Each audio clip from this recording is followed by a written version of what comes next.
সংযোগ নেই তবুও মিটারে বিল ওঠে। নিম্নমানের মিটার ও যন্ত্রপাতি দিয়ে চলছে পল্লী বিদ্যুৎ সমিতিগুলো, যার ফলে ভোগান্তির শিকার হচ্ছেন গ্রাহকরা। কর্মকর্তা কর্মচারীদের দুর্নীতি, সংযোগের নামে গ্রাহক হয়রানি, দালাল চক্র আর ঘুষ বাণিজ্যে অতিষ্ঠ পল্লী বিদ্যুৎ সমিতির গ্রাহকরা। পিয়ন থেকে শুরু করে জেনারেল ম্যানেজার, সমিতির প্রতি স্তরেই রয়েছে দুর্নীতিগ্রস্ত কর্মচারী। নানা অজুহাতে কর্তৃপক্ষও তাদের বিরুদ্ধে কোনো ব্যবস্থা নেয় না। আহসান হাবিব টিটুর ছবিতে সবুজ মাহমুদের ধারাবাহিক প্রতিবেদনের প্রথম পর্ব আজ। মিটারটা অবস্থা দেখেন, এখনকার তো কোনো সংযোগ নাই। মিটারটা পুরাই সংযোগবিহীন অবস্থা আছে। এরপরও দেখছেন এটা পাল দিচ্ছে, পাল দিচ্ছে মানে কি আপনার ব্যবহার হচ্ছে আর কি। এরকম যদি কারো মিটার থাকে এটা দ্রুত চেঞ্জ করবেন, না হলে কিন্তু আপনার ঘর বাড়ি বিক্রি করে পল্লী বিদ্যুতের বিল দিতে হবে। এটি একটি পল্লী বিদ্যুতের মিটার, সংযোগ বিচ্ছিন্ন তবুও পালস দিচ্ছে। বিদ্যুৎ ব্যবহার না করেই মিটারে বিদ্যুৎ বিল উঠছে। পল্লী বিদ্যুতের আরও একটি মিটার দেখুন, এটি একটি নতুন মিটার। বিদ্যুৎ সংযোগ তো দূরের কথা, এখনো বক্স থেকেই বের করা হয়নি, তবুও মিটারটি পালস দিচ্ছে, মানে মিটার বলছে বিদ্যুৎ খরচ হচ্ছে। শুধু মিটার বা বিল নিয়ে নয়, পল্লী বিদ্যুৎ নিয়ে গ্রাহকদের ভোগান্তি আর অভিযোগের শেষ নেই। আগে 200-250 টাকা বিল আসতো, এক বছর যাবত আসে 1000-1200 লিখতে আসে। বলি যে এত টাকা বিল আসে কেন, দেখা লেখেন না, ইউনিট দেখা লেখেন, বাকি ইউনিটের দাম বাড়াইছে। আপনি যে পল্লী বিদ্যুতে যায় বলবেন যে আমার বিলটা ঠিক নাই, দেখে দেন, তারা হয়তো বিরক্ত হবে যে না আপনার মিটার ঠিক আছে বলে দিচ্ছে। তাহলে গ্রাহকটা যাবে কোথায়? সাধারণ গ্রাহক তো আর টেকনিক্যাল লোক না, সে তো আর এগুলো জানে না। তো এই যে বিশ্বাসটা নষ্ট হলো, এটা কিন্তু একটা ক্ষোভ তৈরি করে ভিতরে যে আমার বিলটা ঠিক নাই। পল্লী বিদ্যুতের আবাসিক বা বাণিজ্যিক যে কোনো সংযোগ নিতে হলে গ্রাহকরা নানা ধরনের ভোগান্তির শিকার হন। গ্রাহকদের অভিযোগ, সংযোগের জন্য অনলাইনে আবেদন করলে নিয়মতান্ত্রিকভাবে তারা সংযোগ পায় না। সেজন্য পল্লী বিদ্যুতের দালাল, ইলেকট্রিশিয়ান বা কর্মকর্তা কর্মচারীদের দ্বারস্থ হতে হয়, দিতে হয় 10 গুণ বেশি টাকা। আবেদন করার পর এই যে গ্রামীণ হলে যে ইলেকট্রিশিয়ানরা, আর যদি শহরের হয় তাহলে ছিল অফিসের যে লাইনম্যানরা, এদের দ্বারস্থ হতে হয়। আবেদন করার পর কখনো মিটার নেই, কখনো তার নেই, কখনো লোড নেই। এই জাতাকলের মধ্যে ফেলিয়ে দেখা যায় অনেক সময় অনেক ঘুষ বাণিজ্য না হওয়া পর্যন্ত তাদের সংযোগ পাওয়া সম্ভব হয় না। পল্লী বিদ্যুতের গ্রাহক হয়রানি আর কর্মকর্তা কর্মচারীদের দুর্নীতির চিত্র দেশব্যাপী একই রকম। এবার দেখা যাক গ্রাহকরা কিভাবে ভোগান্তিতে পড়েন। এবারের গন্তব্য ঢাকা পল্লী বিদ্যুৎ সমিতি 4। সাংবাদিকতার উপরে আমারও কিন্তু প্রশাসন। অর্পণা সরকার মৌ ঢাকা পল্লী বিদ্যুৎ সমিতি 4-এর একজন কম্পিউটার অপারেটর, আব্দুল্লাহপুর জোনাল অফিসে কর্মরত। কম্পিউটার অপারেটর অর্পণা তার অফিসে বসে গ্রাহকদের সংযোগের আবেদন করে দেন। পল্লী বিদ্যুতের একজন কর্মচারী হিসেবে তার এই কাজ করার কথা নয়। অভিযোগ আছে টাকার বিনিময়ে এই কাজ করে সে। শুধু তাই নয়, অর্পণা সংযোগ দেওয়ার জন্য বিভিন্ন কর্মকর্তাদের হোয়াটসঅ্যাপে তালিকাও পাঠায়। এসব অভিযোগ নিয়ে অর্পণাকে প্রশ্ন করলে তিনি রেগে গিয়ে অন্যকে দোষারোপ করেন। মানুষের টাকা খেয়ে যে সংযোগ দেন সেটা আপনার কাছ থেকে নিছি, আমার কাছ থেকে না। এই গ্রাহক আপনি খুঁজে বের করেন, আপনি গ্রাহক খুঁজে বের করেন। অবশ্যই আপনি এই যে কি বলছেন মুর্শিদা নাকি সুলাইমান টুলাইমান কি দেখছি, তাদেরকে আপনি নিয়ে আসেন। অবশ্যই নিয়ে আসবো। মেহেদি যে একটা পরকীয়া বাস নিজের বউ রেখে বন্ধুর বউ নিয়ে সারা তার নিয়ে আসছেন আমার কাছে। নতুন সংযোগের আবেদনের সময় অন্যান্য কাগজপত্রের সাথে আর্থিং রড, মিটার বোর্ড ও মেইন সুইচ ক্রয়ের মেমো সংযুক্ত করতে হয়। গ্রাহকদের জমাকৃত সেই মেমোতে পাওয়া যায় অর্পণার নিজের হাতের লেখা। একটি দুটি নয়, প্রায় 16টি ক্যাশ মেমো পাওয়া যায়, যা অর্পণা পূরণ করেছে। কিন্তু দোকান থেকে মালামাল ক্রয় করলে অর্পণার হাতের লেখা থাকবে কেন? সব আমরা করি, তারা পারে না। তারপর তারা নিয়ে আসে, সাদা কাগজ নিয়ে আসে। আমি বলে দিই যে ভাই এইভাবে লোড বৃদ্ধি করেন, আবার ফরম্যাট বানাই রেহি যে দোকানে দৌড়াদৌড়ি করবেন, এইভাবে এনে নামলে হয়ে যাবে, শেষ। আমরা তো বলি মিনিমাম টাকা দেবে কেন? রিকিকা ইলেকট্রনিক্সের সাথে অর্পণার কোনো সম্পর্ক নেই।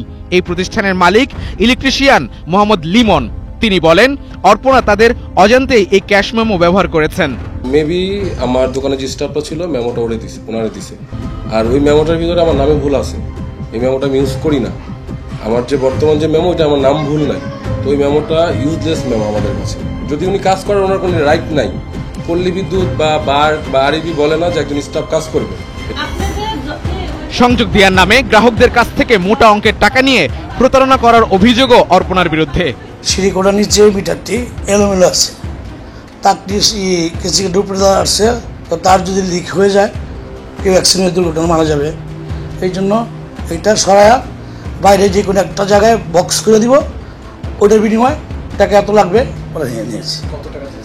1 লক্ষ টাকা আমরা ক্যাশ পেমেন্ট দিয়ে দিচ্ছি। ও আবার ওর স্যারের সাথে কথা বলছে, স্যারকে এই অল্প না, আপনি কি অল্প না? জি, তাহলে আমার মিটারটি এই পর্যন্ত ঠিক করে দিলেন না। কিসের মিটার? তার একাধিক বাড়ি পর্যন্ত কিনছে সে, একটা বিদ্যুৎ অফিসে চাকরি করে। সে কীভাবে করে? বিদ্যুৎ অফিসে বিদ্যুৎ কর্মকর্তা যে আছে তার সাথে ভালো লিয়াজ আছে, সম্পর্ক আছে। পল্লী বিদ্যুতের কর্মচারী অর্পণা জিঞ্জিরার মালোপাড়া এলাকার এই ভবনের একটি ফ্ল্যাটের মালিক।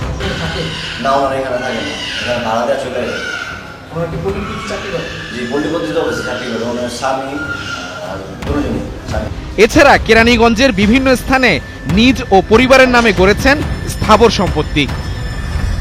আর আপনি যে অভিযোগটা দিতেছেন না, এটা হচ্ছে কি একটা পুকুর থেকে 1 মগ জল তোলার মতো। অর্পণার এই কথার সাথে একমত হতেই হয়। অনুসন্ধানে নেমে আমাদের ধারণাও পাল্টে গেছে। অর্পণা আসলেই বিশাল পুকুর চুরির মধ্যে মাত্র 1 মগ জল। বড় কর্তাদের দুর্নীতির পরিধি আরো বড়।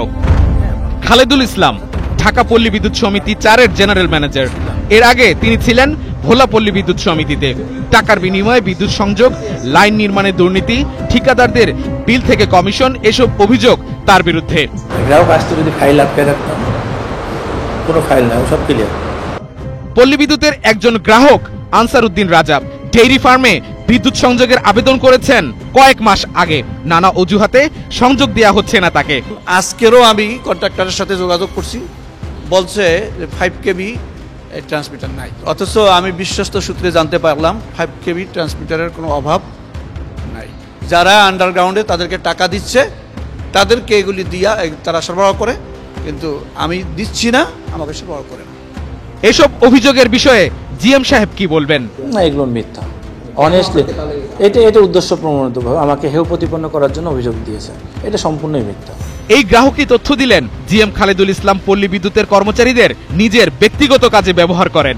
উনি অফিসের স্টাফ পর্যন্ত ওনার বাসায় ব্যবহার করেন, এমনকি অফিসের 2টি গাড়ি উনি ব্যবহার করে ওনার বাসায়।